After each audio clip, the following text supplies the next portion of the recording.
And now, Death's Deputy by L. Ron Hubbard, author of Final Blackout. McLean's life had been saved twice by a strange power, but there was an even stranger price. Chapter 1. Darkness Waits. Somewhere in France, a silver wing flashed against the dull sky. A pilot wiped a weary hand across his oil-fogged goggles, raking the heavens with bloodshot eyes. He was tired. His nerves for days, as taut as bowstrings, were sagging now as he finished the third consecutive day of patrol. What went on below him he did not know. What orders had been issued on this or the other side of the lines, no one had bothered to say.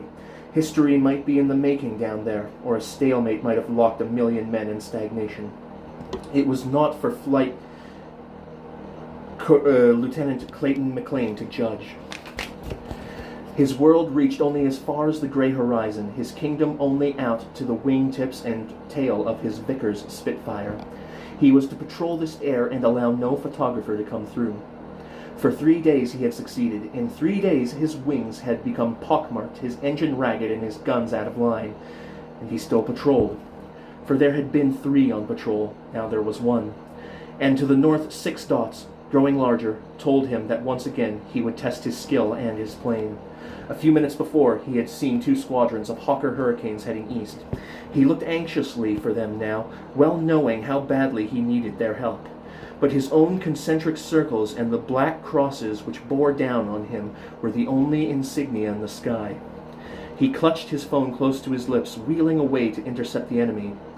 Flight Lieutenant McLean calling Field 43, calling Field 43, calling Field 43, hello, 43.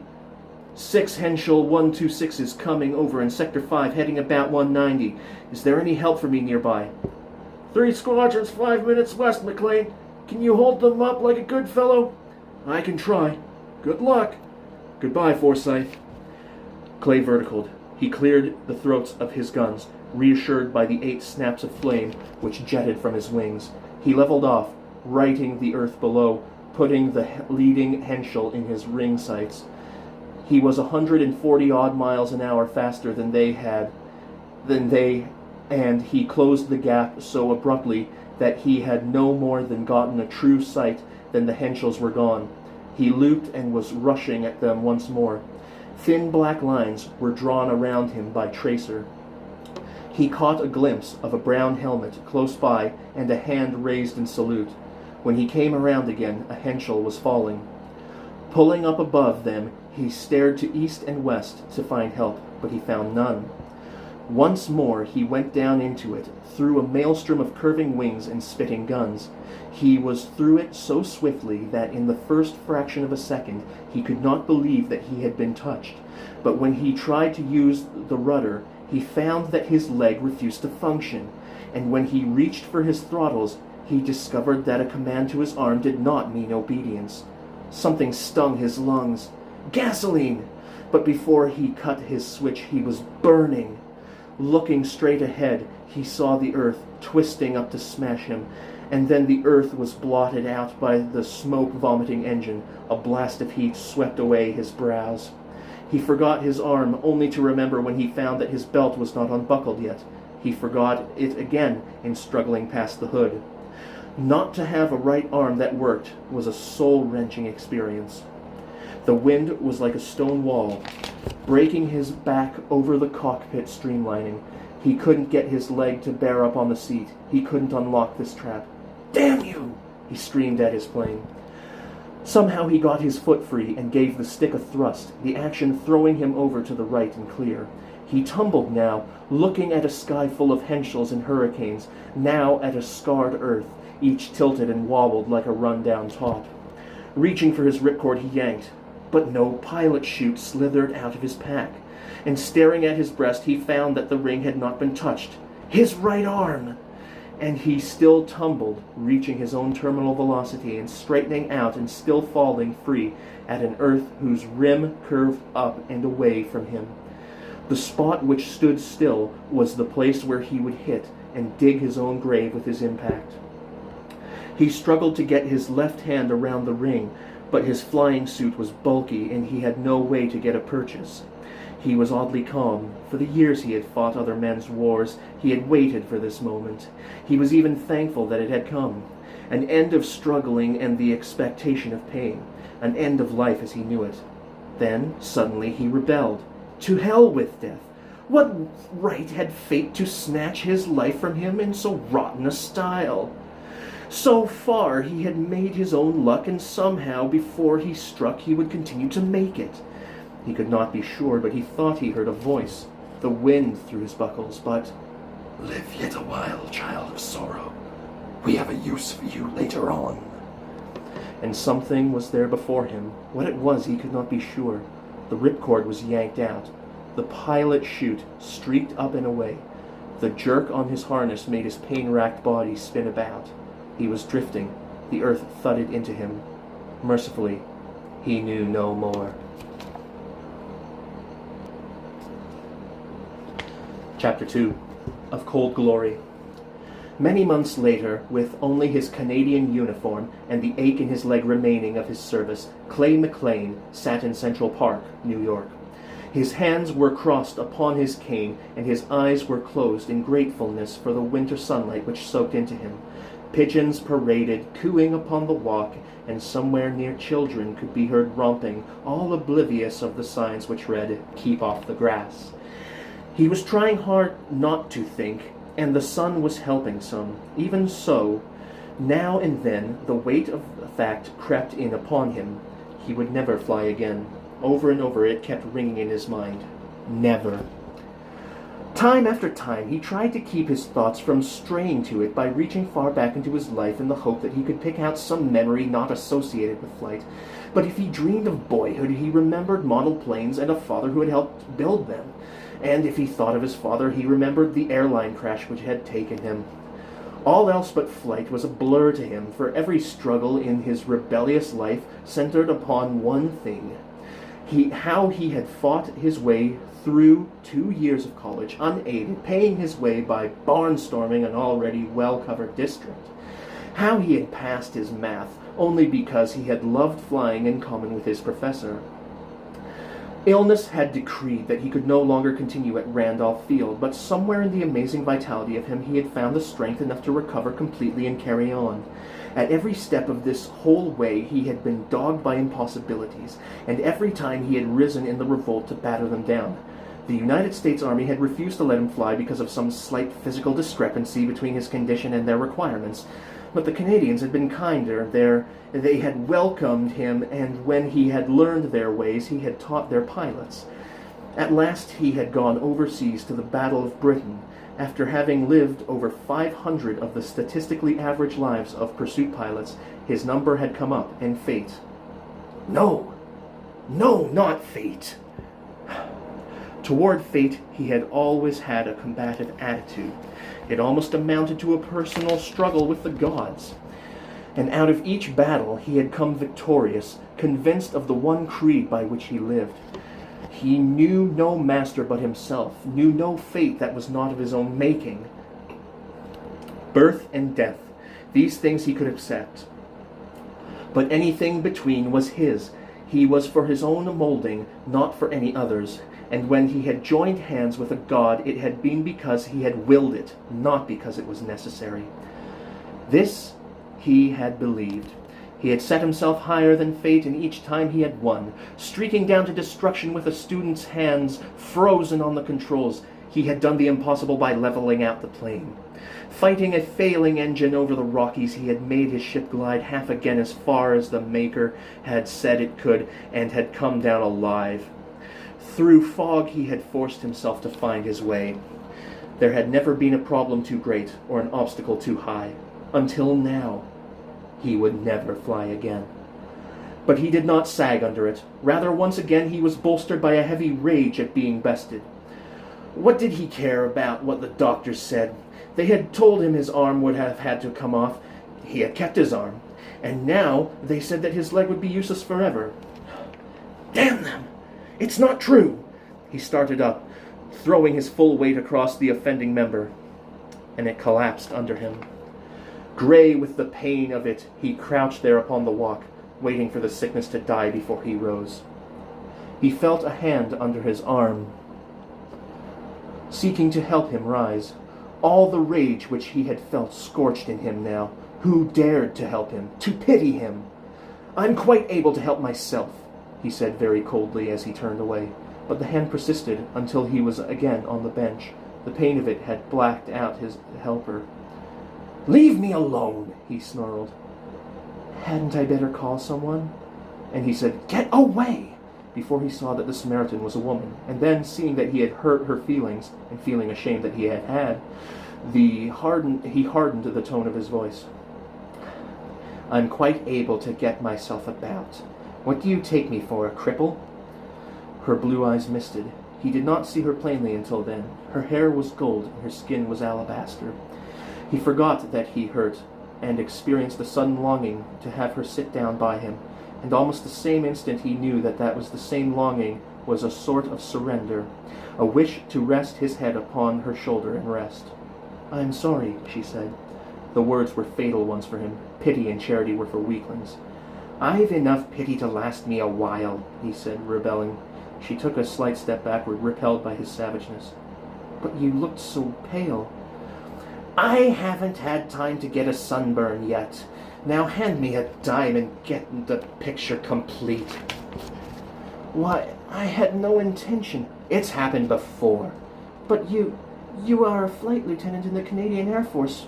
Why should anyone—" "I was," said Clay, "but not now. These are all the clothes I have, so you will forgive me for wearing them."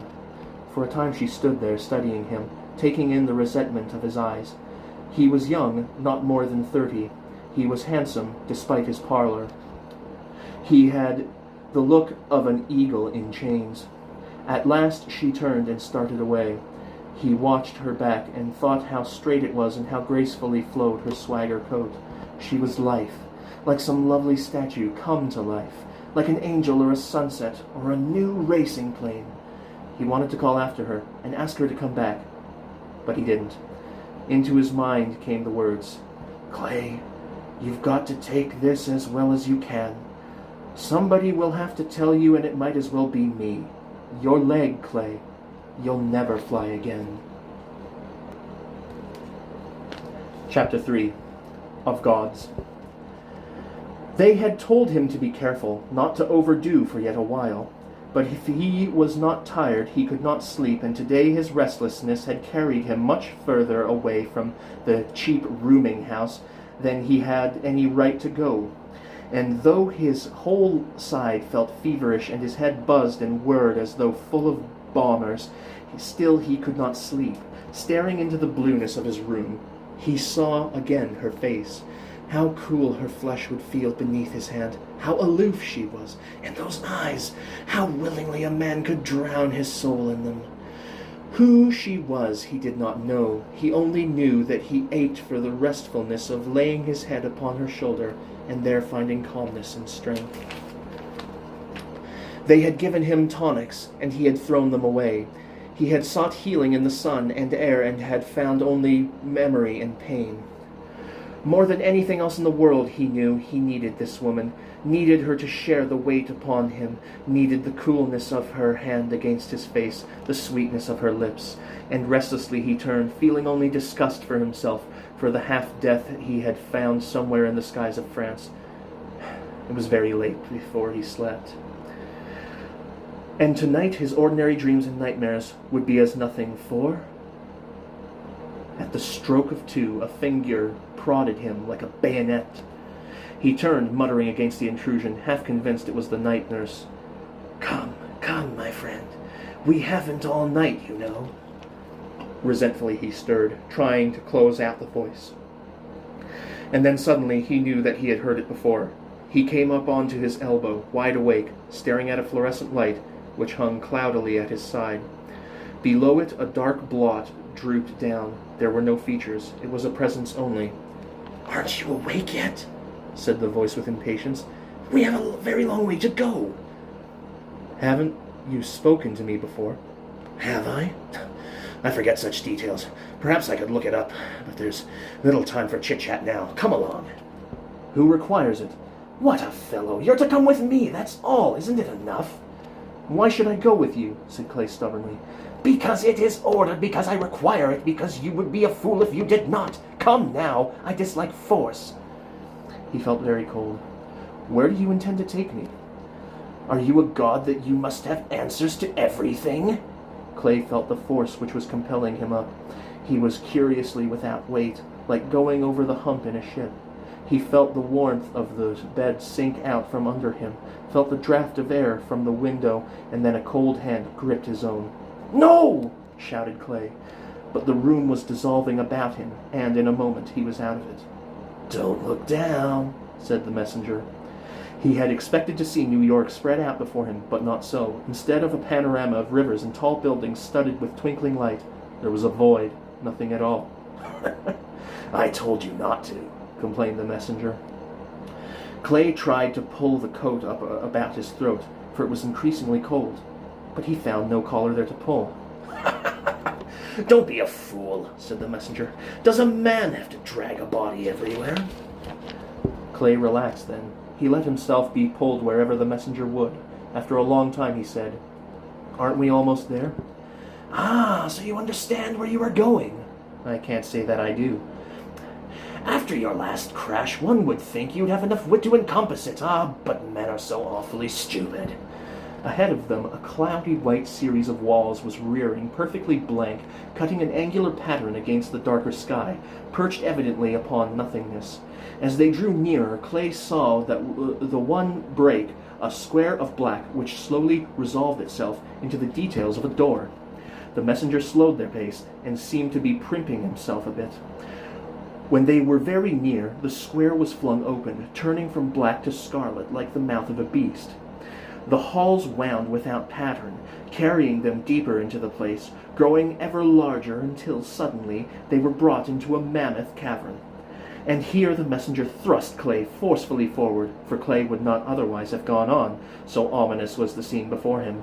Pillars of flames upheld the smoking ceiling, their support very fitful, for they dwindled and leaped and twisted and writhed and gave to the place a constant pattern of light and shadow, never certain, never long enduring. The floor was like quicksand, yellow and undulating, where footprints remained only for seconds and where feet were constantly in danger of being mired.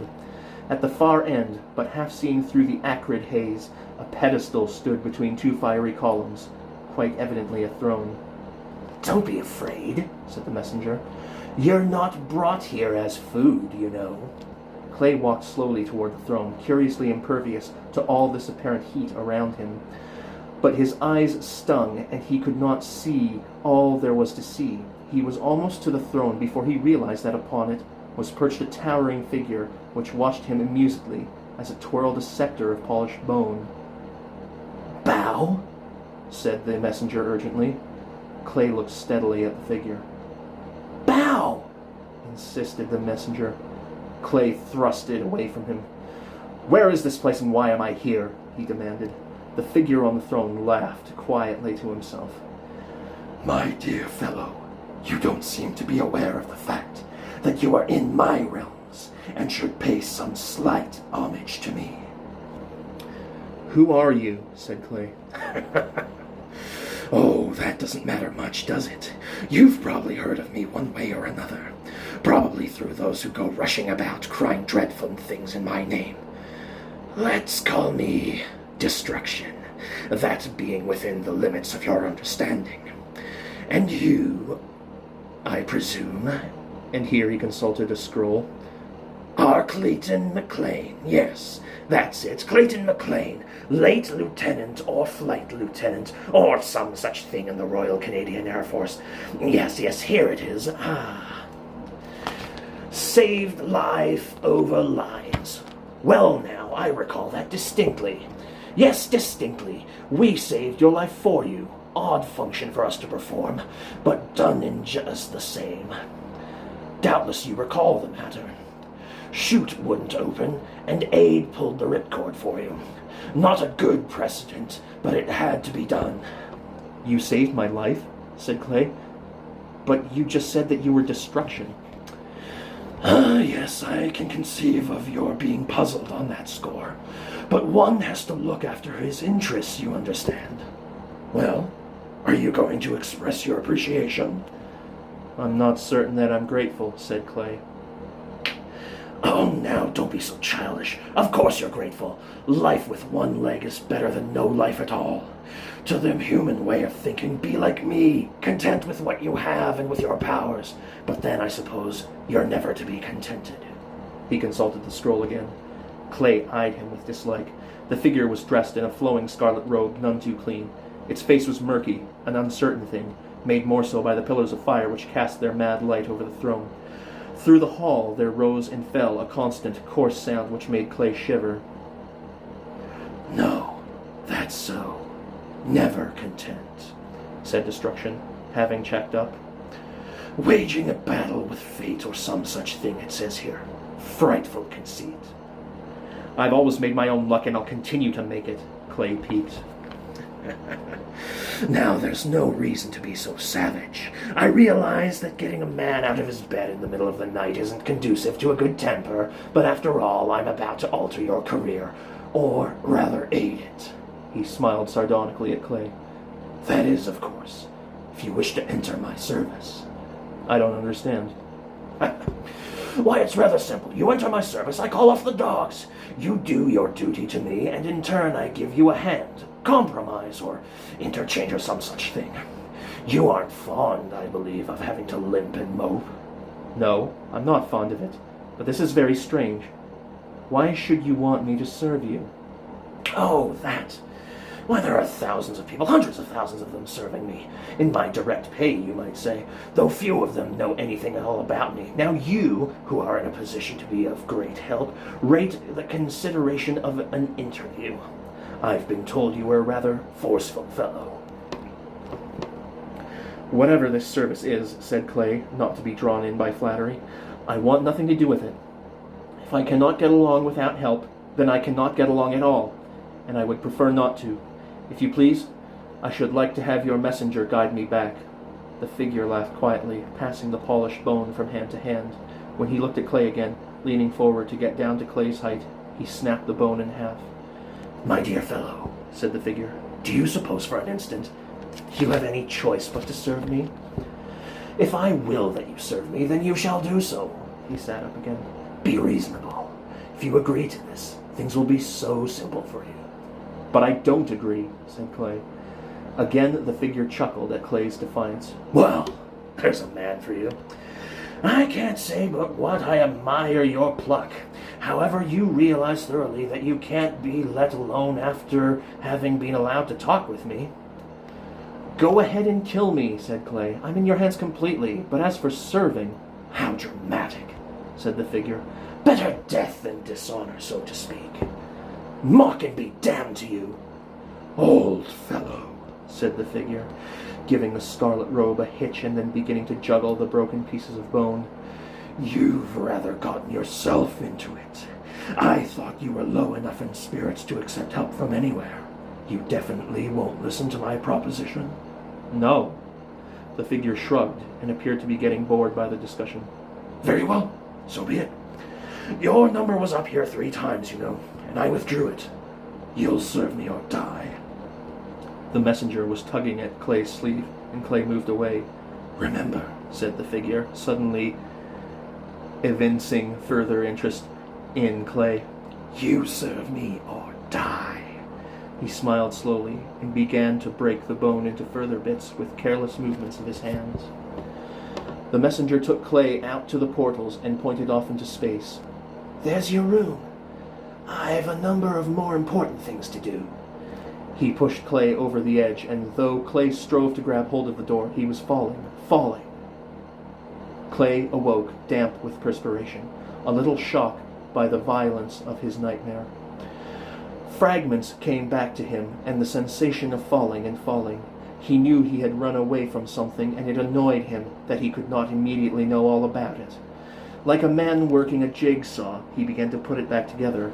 Men going into action always dreamed of falling, and he carried the habit even into... He would never fly again. As it was each morning, so it was today. The blow came as though it were happening for the first time. He lay back, shutting his eyes tightly, but after a little his strength surged up in him, and he flung off the covers with anger. Was he an old woman that he would moon about this forever? He had to face it, and the sooner he did, the better he could repair his existence. His battle was not done, oh no. For all these years he had kept fate from whipping him down. Against everything he had kept on coming like a fighter, and never knows when he's beaten. He felt about for his slippers, and then reached for his cane. One consolation. His leg hurt a little less this morning. Chapter 4 of Payment 1. The professor stood upon the corner opposite the park and beamed about him at the morning. He found it very good to be alive for all the shabbiness of his jacket. He taught piano playing in a hall room and reveled in German philosophy on the side, refighting the battles of the 19th century without being at all aware of the fact that he wrestled with dead men's bones.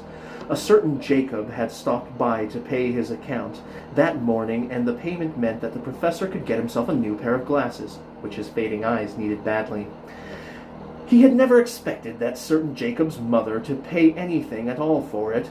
Is ever thus with the brilliant pupils. The bad ones are always so well heeled that it is quite impossible to discharge them on the excuse of incompetence. It was one of those mild days of early winter which treacherously effect a mimicry of spring and led men into believing that winter itself has already passed, not to return for another year. Even the trees, beguiled, frivolously put forth buds.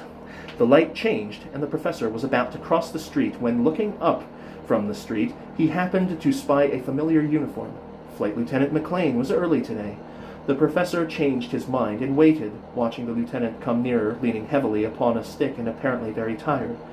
The professor always conceived that he had a cheering mission to perform whenever possible, and besides, he loved to bait the lieutenant with the words of men long dead.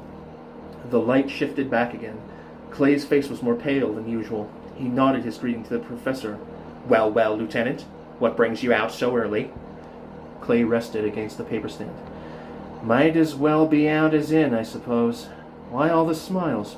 "Today," said the professor, "is a gala day. Today I shall get me a new pair of glasses and perhaps a really good drink of beer. Bock, you know." "Bock? Oh, you didn't realize it. It was that close to summer, did you?" "Can't say that I did, but you mean winter." "Spring always brings around the summer, Lieutenant. It has never failed to happen. I have a feeling that this is a lucky year as well." Clay smiled a little, not meaning to look so cynical. He looked up at the light. Meanwhile, the corner newsvendor stepped up on the curb, and the professor, as was his never-failing custom, superstitiously touched the fellow's hump on his hunchback. The hunchback grinned and tipped his cap. "If you've all the luck you want," said Clay, "why bother doing that?" "Oh, my dear fellow, one can never have all the luck one needs." "And you think you can buy it that way?" "Buy it? What a coarse statement. Woo is the better word. One woos his destiny, he coaxes and cajoles, and succeeds in changing it not at all," said Clay. "Well, Kant says, Brother Kant this morning, the moment one takes his eyes from life, things happen to him. It's a battle that starts with the cradle and ends with the grave, and man never wins." "Well, Darwin," sniffed the professor. "Darwin has nothing to do with it. Men knew about the battle with life before Darwin ever came upon the scene, and men have not found out even yet all there is to know about that struggle. Man cannot see farther than his own experience. You talking about Kant and bowing down to a gypsy superstition." "Well, I believe what I believe," stated the professor. "I dislike the thought that life is a struggle without beauty. This morning, with its crisp air, those few shivering flowers there on the stand, the buds upon the trees across the way, this is not a struggle, Lieutenant. It is pure beauty." "I never deny beauty, but it's more of a trap than a help." "How bitter the fellow has become this morning. You, with half your life ahead of you, with the face of a Greek hero, looked at by every woman that passes you. You, who have had the excitement and hot danger, and who now has a crippled leg, Professor. Pay attention to your life, not the beauty around you, for one moment's lack of vigil. But why cast shadows upon your morning?" The professor laughed happily. "Lieutenant, there is nothing I enjoy more than an argument. You have increased my joy. You conceive of your life as a constant combat. I conceive of mine as a lovely song, soon ended but sweet all the while. Let us cross and walk a while in the park." The lights changed, and the traffic slowed and stopped. Clay and the professor stepped off the curb between the pedestrian lines and approached the other side. "If I think it best to woo my destiny," began the professor. "Look out!" cried Clay. A town car had materialized, seemingly from nothing. Looming larger, faster than a watch ticks, it roared straight upon them, bursting through the red light. Clay strove to haul the professor back from danger, but unfortunately his leg gave way and he staggered aside just enough to keep from being hit himself. The shiny back sides swooped by. There was a crunching blast of rent metal and flesh. The car swerved and came to a stop just short of the walk. The professor's shoes pattered down, 1, 2, more than 50 feet away. Clay hobbled to the side of the body. The professor's neck was twisted all the way around and blood was pouring from his mouth. The movements were slight and of a kind a soldier knew only too well. Clay stood up. An officer was there, shooing away a crowd. The town's car chauffeur was out and wringing his hands and moaning something about his wife being in the hospital with a newborn son and how his job was now clearly ended. After a little, the ambulance came and the dead body was loaded aboard. "You see it happen?" said the cop to Clay. Clay told him in sentences that sounded like a flight report, so brief and stiff were they. The crowd departed with the ambulance. Clay stood for a long time on the walk, looking at the dark stain on the pavement, a stain which had ceased to spread but sparkled now, sown as it was with broken glass from the headlamp. Slowly Clay turned and hobbled into the park. Fleetingly his dream and this accident locked together, and for a moment he remembered that dream refusal to serve. At another time he would have laughed, but under these circumstances he merely dismissed the thing as fancy. Still, when one angers the gods, death is not far behind. Had the professor received a thing which had been intended for Clay? And if death had struck once and missed him, would it strike again with greater accuracy? Only fleeting fancy, gone without any trace.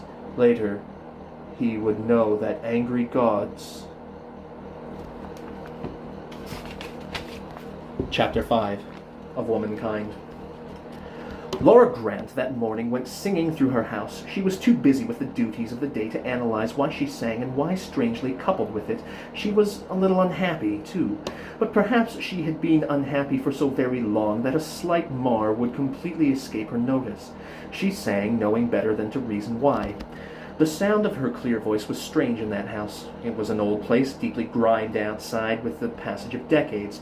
Without, it resembled some stiff old lady whose lace had been soiled and was haughty because of it. Within it was a moody with the creep of decay. Its arrangement had not been touched since the 90s, at first because of the excellent quality of the stuff, and then because old Mrs. Grant could not bear to have it any other way. She had come out in this house, she had been married in it, Laura herself had been born in it, and Mr. Grant had died in it, and somehow the front room still smelled sickeningly of lilies of the valley, although there had been none in the garden there for years. It was therefore a tomb of memories slowly vanishing beneath the thorough eraser of time. A strange place indeed for a girl of 22. Laura could never recall a time when anyone had laughed in that house. Her father, basing all his prestige upon his enormous dignity, could not brook laughter, possibly because laughter is sometimes ridicule. Through her childhood, her father, who had married late in life, had stalked somberly from room to room, his sharp, cold eyes criticizing always, even though he never made mention of any wrong. As a child, she had been in a constant terror lest she upset something, or tear something, or make a noise her father might not like. But he had never paid her for all that anxiety with as much as a kindly smile. Her mother had been proud of Mr. Grant. He was such a pillar of stability with all his gloom that her conversation was forever ominous with things he had said. When he had died, she had taken to her room, and from there ruled the place without ever, from that day forward, coming out. Mr. Grant was dead, but Mrs. Grant kept his ponderous thoughts alive within her. A little Irish maid, soberly dusting the tortuous curves of the mantelpiece, covertly watched Laura, who this morning danced rather than walked. The little Irish maid had her eyes half shut, with that strained attention which is present in a bomb-proof during a possible air raid. And Laura, completely oblivious of everything, today fixed flowers and made up lists, only to find that she had forgotten to put water in the vases and had ordered loaves of flour and gallons of salt. At last the little Irish maid's suspense was over. A high-pitched voice, which rose unbelievably, crashed down from the top of the house. "Laura!" Laura paused, and her song was still. "Laura!" She gave a guilty look at herself in the mirror in the hall and stepped to the bottom of the stairs. "Laura, where are you?" "Here, Mother." "Oh, do I have to scream at you through the whole house? What would your father think if he were here? Come to me!"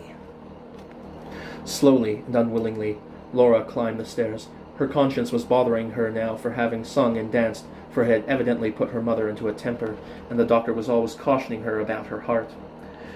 She sidled into the room and with lowered glance bowed toward the bed. The old woman, propped up with pillows, angrily thrust a book from her so that it thudded against the rug. She shoved away the box of bonbons, and, as though the smear of chocolate might impede the clarity of her voice, wiped her mouth. "What's gotten into you?" said the old woman severely. "Well, it feels like spring," hesitated Laura. "That's precious little to crow about. Winter hasn't begun, and it isn't summer ghastly enough for you without trying to hurry it up. You know how I hate heat. Your father always said how bad the heat was for people." "I'm sorry," said Laura, feeling like a hypocrite. "Sorry? What good will that do, singing and banging about like a possessed person? You know what the doctor said about this house having to be kept quiet." "Well, can I do anything?" "You can at least give me a little peace. I shall be here little enough time now, God knows, and then this place will be yours, and the money your father left will be yours. But that's no need to hasten my going." Laura flinched, and the old woman seemed to derive some joy from it. "Your father always said that young girls never amounted to anything these days. What do you know about money? What wild things you've done with what came to you a year ago." "Well, I still have all that money," said Laura swiftly. "How do I know that? In my time, when girls were your age, they had a husband and children and no wild ideas about pie-in-the-sky careers." "I never intended to paint for money," began Laura placatingly. "What do you know about painting or money either, for that matter? Your father had very little respect for artists, let me tell you. Drinking and carousing. You're not to go to that school any more, do you hear?" "You forbade me 2 years ago," Laura reminded her gently. "So, you think I am getting too old to remember, do you? Just waiting for me to die, friendless and alone, and forgotten even by my own daughter." "Please, Mother." "It's the truth," wept the old woman. "You agitate me just because of what the doctor said about my heart." Her voice, as she went on, was growing wild. Hastily, Laura opened a dresser drawer and brought out a fresh box of candy. The appearance of it made the old woman's voice trail off into indignant mutters, and then suddenly, "I suppose they're all creams. You know I hate creams." Greedily she fastened a wasted hand upon the box and began to stir the contents around, biting into pieces and discarding them. Shortly she had forgotten about everything else. Laura was getting up her courage. "Mother?" "Well?" "Mother, I would like to have somebody in for dinner tonight." "What?" "Somebody I met." "Some painter, eh? Some good-for-nothing young fool after your money." "No! This is still my home. Haven't you the decency to wait until I am dead and buried beside your father?" "Oh," she shrilled, raising rage-stiff hands towards the oatmeal paper on the ceiling. "Was there ever a woman with so many trials to bear?" And she turned toward the door to vent further wrath upon Laura. But Laura was already gone.